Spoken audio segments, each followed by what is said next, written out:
Hi, my name is Neil Snyder. Thank you for joining me for another Snyder Talk video commentary. Today I want to begin a series of commentaries looking at three phrases that appear in the Bible. The first is the name of Yahweh. The second is I am Yahweh. And the third is my name is Yahweh. Now, if you're reading almost any modern English Bible translation today, you won't see the name Yahweh there. You'll see the phrase the Lord where the name Yahweh belongs, and all the letters in the word Lord are going to be capitalized. Now today I'm going to begin by looking at the phrase the name of Yahweh. It appears in 104 verses. I'm going to talk about the 6 occasions where that phrase appears in the book of Genesis. It appears first in Genesis 4:26. And here we're told that during the time of Enosh, men first started to call on the name of Yahweh. Now, Enosh was the son of Seth, and he was Adam's grandson. So we know that the name Yahweh was first invoked as early as the time of Enosh. It could have been used earlier than that. All I know is that that's the first occasion we hear about this name Yahweh in the Bible. That's Genesis 4:26. The second occasion where the phrase the name of Yahweh appears is in Genesis 12:8. And in Genesis 12:8, Abraham has come to the promised land, and he's gone to a town called Bethel. I don't want to get into detail explaining this. You can read the book, His Name is Yahweh, and find out the details. But the town of Bethel, referred to in Genesis 12:8, is actually Jerusalem. And Abraham builds an altar on a hill beside Jerusalem, and he invokes the name of Yahweh, or calls upon the name of Yahweh. It's interesting because that hill today is the hill we refer to as the Temple Mount. It's Mount Moriah, or the Temple Mount. And today, over the place where that altar was built, sits the Dome of the Rock. And as you know, it's a hot spot because the Palestinians claim it, the Arab Muslims claim it. In fact, Muslims around the world claim it as their own, when in fact, that's the place where Abraham first called upon the name of Yahweh. Again, that's Genesis 12:8. And Abraham takes a journey. He's been gone for a while, then he returns to Mount Moriah and goes to the altar again where he invoked Yahweh's name the first time, and he calls on the name of Yahweh again. That's in verse 13, chapter 13, verse 4 in Genesis. That was the third occasion where the phrase, the name of Yahweh, appears. The fourth occasion of the appearance of the phrase, the name of Yahweh, is Genesis 16:13. Here we have Hagar. She's out in the wilderness with her son Ishmael. You recall that Sarah became very angry at Hagar, and she told Abraham to throw him out of the household. Hagar was Abraham's concubine, the mother of Abraham's child Ishmael.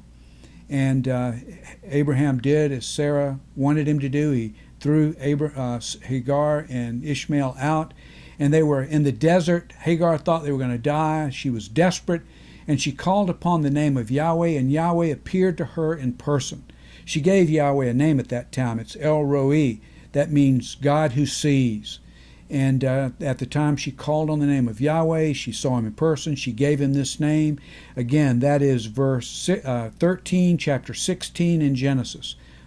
The fifth occasion for the appearance of the phrase, the name of Yahweh, is in Genesis 21:33. On this occasion, Abraham has traveled down to Beersheba. He's dug a well there, and he's got water, and he calls on the name of Yahweh. And the final occurrence of this phrase in the book of Genesis is in 26:25. That's Genesis 26:25. Here we have Isaac. He's been in Gerar. He's been living with the Philistines. He became very wealthy. Yahweh had blessed him mightily, and the Philistines became angry about that, and he had to leave. And he fled to Beersheba, where Abraham had dug that well. By that time, the Philistines had filled it in with dirt. Isaac dug out the well, the water was still there, and he called upon the name of Yahweh. Now, it's interesting because Yahweh appeared to Isaac in person on that occasion. He appeared to Hagar in person. He also appeared to Abraham in person, although not in the verses I quoted today. But if you want to see all of the occasions in the Bible where Yahweh appeared in person, go to SnyderTalk.com, look at the pages on the right, and go down to a page titled Yahweh Has a Human Form. If you haven't read that page, you should. You'll be surprised. And here's the important thing about it. The person who appeared as Yahweh in the Old Testament is actually the Messiah, and his name is Yahweh. We know that because that's what Yahweh told Jeremiah in Jeremiah 23, 5, and 6. So in that page and the column on the right of every Snyder Talk post titled Yahweh Has a Human Form, you'll see the appearances of the Messiah in the Old Testament. If you haven't read the book, His Name is Yahweh, I urge you to do that as well. You can download it for free at hisnameIsYahweh.org, or you can go to SnyderTalk.com, and in a page in the column on the right, there is a page titled His Name is Yahweh, the manuscript, and you can download it there as well.